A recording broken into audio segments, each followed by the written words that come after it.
Okay, so welcome Iggy, and welcome back sa UP Baguio after some time, ano? 14 years, sir. 14 years, 14 years. 10 years na pala. Okay. 10 years na, joke. 10 years, and then, taga saan ka na nga ulit?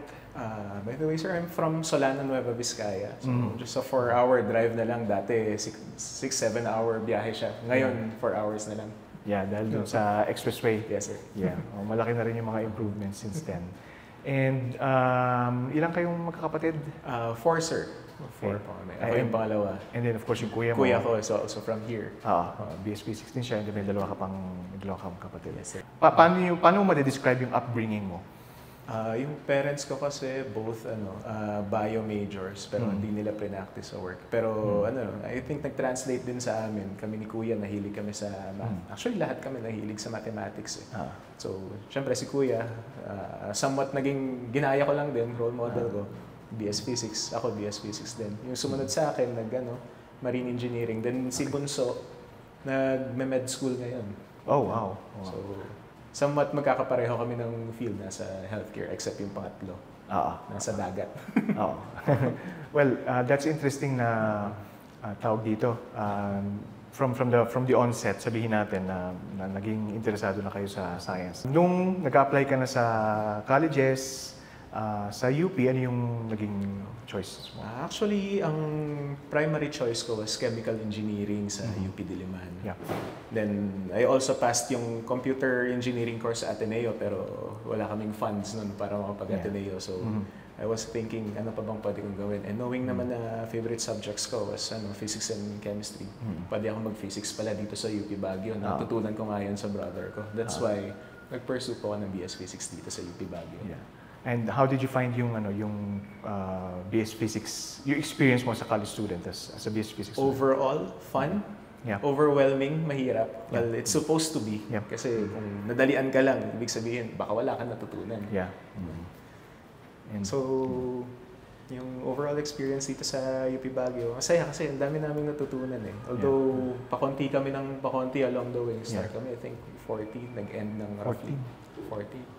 Nag-end kami roughly 10. So, yung mga naiwan na yun, they made the experience great kasi sama-sama kami naghihirap sa exam. Sama-sama kami lalabas sa classroom, hihinga, tapos na. Tapos pag may nahihirapan, nagtutulungan kami.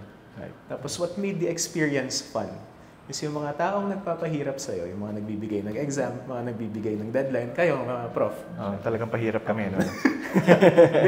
They somehow make life easy for us. They know how to empathize kasi alam namin, dumaan din sila sa ganito eh. Nandyan kang, di ba, may time nun gumagawa kami ng manuscript namin in this very room. Yeah. At night, tapos may dumating na pagkain, nagpadala pa na si Ma'am Basil. Merong time nun, late night exam namin, bumabagyo pa ata under Sir Aladdin. Bigla siyang nawala. Bumili pala ng pandesal, pagbalik basang-basa sa ulan, may dalang pandesal sa'yo. Tapos ikaw rin sir, yung mga simple na milestones natin after mag-scan ng zinc oxide samples, yung SEM. After nun, dinner sa labas. Actually, ikaw yung pinakamadalas kong makasalamuhan nun sir. So, yun po.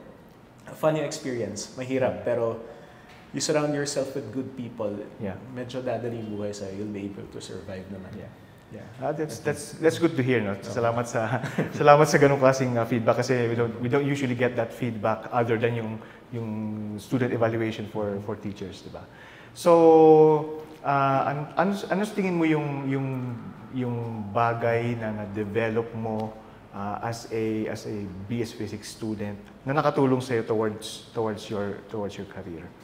Currently, I'm working as a medical physicist. So, ginagawa namin, primary trabaho ko is to design a plan kung paano mo patatamain ng radiation fields yung tumor ni patient. Yeah. So, with that, kailangan namin ng matinding imagination. Ito yung natutunan ko dati, yung development ng spatial imagination ko ngayon, na-apply ko sa work, dahil sa non-stop na pag-draw ng free body diagrams sa college. Diba? From yung simple projectile, pag-imagine mo ng elastic, inelastic collisions, from billiard balls, ngayon, photons na ini-imagine ko. Tapos, syempre, pag-draw ng electric and magnetic fields, dami kong... Yung training namin nun, nakatulong siya ngayon sa pag-imagine ko ng paano ako magde-design ng treatment plans. Also, yung mga problem-solving skills na nakapag-prove na kami ng Maxwell's equations before. Kahit anong hiharap mo sa akin ngayon, I know with the right patience, resilience, and mindset, kayang-kaya kong gawin yan ngayon. Can you tell us a little bit more something about yung being a medical physicist? So, life as a medical physicist, explain ko muna yung radiotherapy process para may background lang yung mga viewers natin. So, I'm working as a radiation oncology medical physicist sa Baguio General Hospital. So, ang ginagawa namin doon, may mga patient referrals kami, mga cancer patients natin. Mag-undergo sila ng CT scan. So, with yung images ng CT scan, gagamitin ni doctor para i-drawing yung mga tumors. Yeah. So, once na-draw na ni doctor yung tumor, kami yung gagawa ng treatment plan. Kami magde-design paano yung tamang angulo ng radiation fields mo para ma-maximize yung dose sa tumor while minimizing or limiting yung doses sa mga healthy structures. So, for example, ang breast ng patient pag nakahiga, ganyan siya, di ba? Paano may make sure na yung shape ng dose na ipe-prescribe ni doctor, ganun din, para ma-save yung heart. Yun yung ginagawa namin. Aside from that, we also make sure na safe and accurate yung delivery ng treatment. So, may mga quality assurance tests kami na ginagawa sa mga machines. So, after ng treatment planning, si RadTech, yung mga RadTech namin, bihasaya mga yan, mga workhorse namin, sila na yung magte-treat ng patient using the plan that the doctor and I made. So, yung plan na yun, gagamitin siya for a stretch of 10 to 35 days. So, we have to make sure na reproducible yung treatment. So, yun yung ginagawa namin sa radiotherapy. So, yan, nakwento ko na most ng ginagawa ng medical physicist. So, aside from treatment planning, doing machine QA, minsan may pagka-architect/engineer din kami. Pag halimbawa, magpapatayo ng bagong facility, kami magde-design ng bunker. To make sure na walang radiation leak. So may mga shielding calculations. Paano ang labas ng radiation, paano siya magbabounce. So, yun po. Tapos aside from that, part din ng procurement team, pagbibili ng mga bagong machines. So, just recently, I was tasked to head the technical working group for a 250 million project dito sa DGH. Oh, wow. So, aside from our existing linear accelerator, which we use for cancer treatment, magkakaroon kami ng pangalawa. So, ayun, it's a milestone for me kasi this early may ganun na. Tapos, naisip ko rin, it's a way for me to give back to the community na nag-foster din sa akin, which is Baguio City. So, with the second BLINAC, we'll be able to accommodate more treat more patients, tapos ma-lessen din yung mga waiting time. Tapos, yun nga, siguro di namin nakikita dati nung estudyante kami, nung wala pa kami sa field, na ganun pala ang ganun pala yung reality natin. Actually, we're treating 100 patients when we should be just treating 50 with one machine. Yun pala yung reality of life na it's the second most common cause of death. So, fulfilling din in a way na nakakatulong ako sa pasyente to prolong their lives, make life bearable, and also to improve yung quality of life despite yung circumstances, di ba? Oo. So how curious ako, gaano karami yung patients nyo per day? So merong mga dumarating around 3 to 6 new patients per day. Tapos yun kasi natitreat sila for 10 to 35 days. Kaya umaabot ng 100 daily yung natitreat sa isang machine. Wow. So gaano katagal yung tawag dito? Paano ba yun? Radiation? Gaano siya katagal? Depende po sa technique. Yung mga simple ones, halimbawa, zero angle sa 180 lang. Usually, less than 5 minutes po. Pero mga complicated, including yung pag-position sa patient, may take 15 minutes. So, lahat yun, treat namin siguro from 7 to 7, 7 to 6. Of course, it's surprising to know na ganun kadami yung patients na may cancer. But it's also, ang tawag dito, it's really nice to know na ganun din kadami yung natutulungan nyo thus far. And sabi mo nga, with this second machine, mas dadami pa yung matutulungan ninyo. It's where we find fulfillment din na yung na-apply namin yung natututunan namin to help people. Mahirap bang maging medical physicist? Depends, sir. Pero dun sa training namin dito dati sa UP Baguio BS Physics program kasi nabugbog na kami dito eh. Actually, nung nag-aaral ako, I was also working full-time. while taking yung master's degree ko na 9 to 12 units per semester. So parang full-time master's degree pa rin siya while doing a full-time job. Naisip ko, feeling ko kakayanin ko naman kasi kinaya ko dito dati. Feeling ko naman. And thankfully, kinaya naman po. I was able to finish the course in 2 years lang din. Marami na bang demand ngayon for medical physics? Madami na, sir. Actually, for a government hospital, may administrative order na for 1 linear accelerator, there should be 3 physicists. Right now, there's only 2 of us. O tapos magkukuha pa kayo ng isa, kailangan nyo 4? Kailangan namin at least 4. At least 4, Tapos dun sa facility ng brother ko din, mag-isa lang siya. So, actually, may linak din sila? May linak din po sila. So, ayun po, tumataas ang demand. Thankfully, nag-open na rin ng master's course ang UP Manila. So, dati sa UST lang for the longest time. And just this year, meron na rin pong UP Manila. So, may options na din. What about training abroad? May mga opportunities training abroad? Actually, when you buy... Hindi. Depends on kung paano mo gagawin yung contract pag bibili kayo ng machine. Pero, yung previous project ng DOH to install at least 1 LINAC for every region in the Philippines. Because of that, nakapag-travel ako sa Las Vegas for more than a month, I guess. Pag-training kami doon. So, yun. May applications training on new techniques. Tapos, every now and then, marami na mga professional societies from here in the Philippines and also from abroad. Meron yung International Atomic Energy Agency. Nagpapatraining din sila sa Italy. Actually, meron tayong mga graduates from UP Baguio na nakapagpunta na doon Nakapunta na sa Trieste for training. So, marami. And sometimes, actually most of the time, sponsored siya. It seems na medyo daunting na task ang pagiging medical physicist. Kasi sabi mo nga, meron kayong 600 patients a year and then you take care of, on top of yung patients ninyo, you take care of the machine and then you do administrative work. Can you find some balance between yung work na ginagawa mo sa medical physicist and outside work?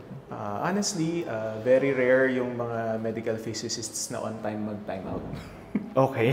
Tapos pag may problema talagang sila yung go-to person mo even if wala ka na sa office. Minsan nga na-experience namin, hindi pa ako nakakapag-time in, may tumatawag na.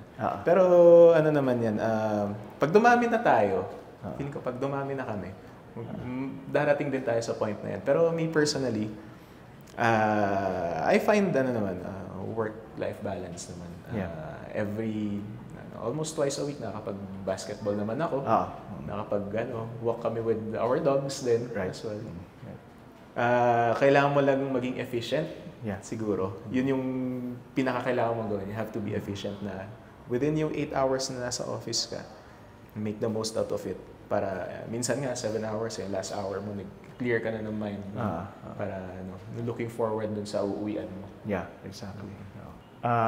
In retrospect, from being from pagkabata mo hanggang sa high school, college, marami kang pinaghuhugutan na inspirasyon, diba? From your family, from sabi mo from your parents, and then yung kuya mo, and then your siblings. And lahat kayo naging interesado talaga sa science.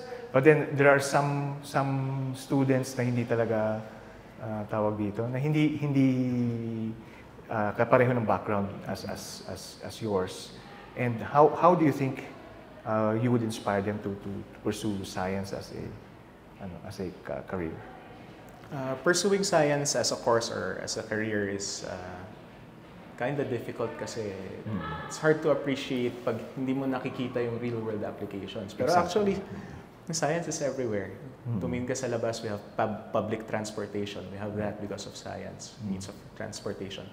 Meron tayong yung paborito mong college food, instant noodles. May ganun tayo because of science.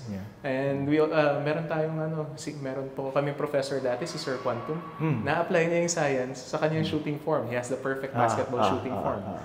So, mas madali i-appreciate yung science when you realize na nakikita mo siya everywhere. And kung meron ka ring interest into contributing to it.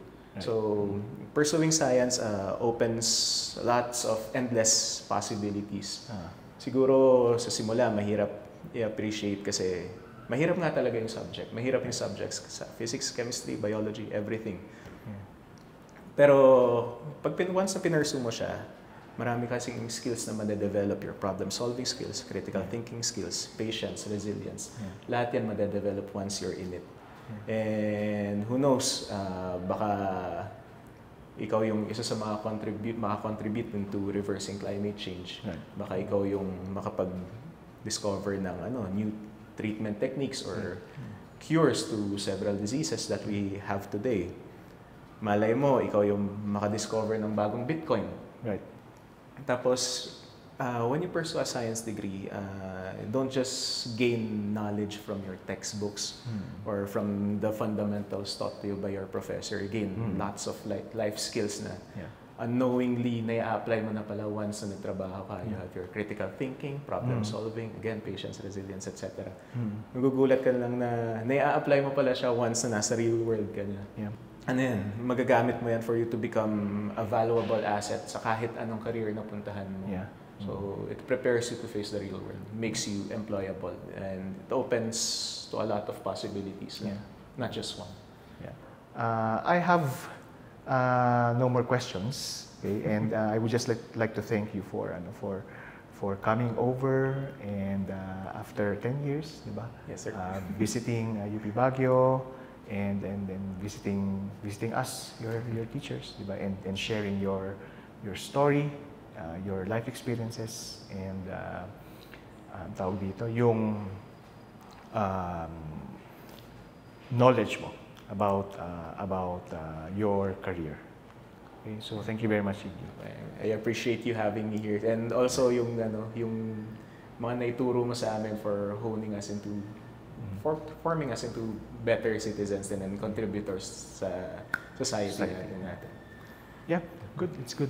I hope na yung viewers natin ay may na-pick up dito, and I hope they find their eureka moment.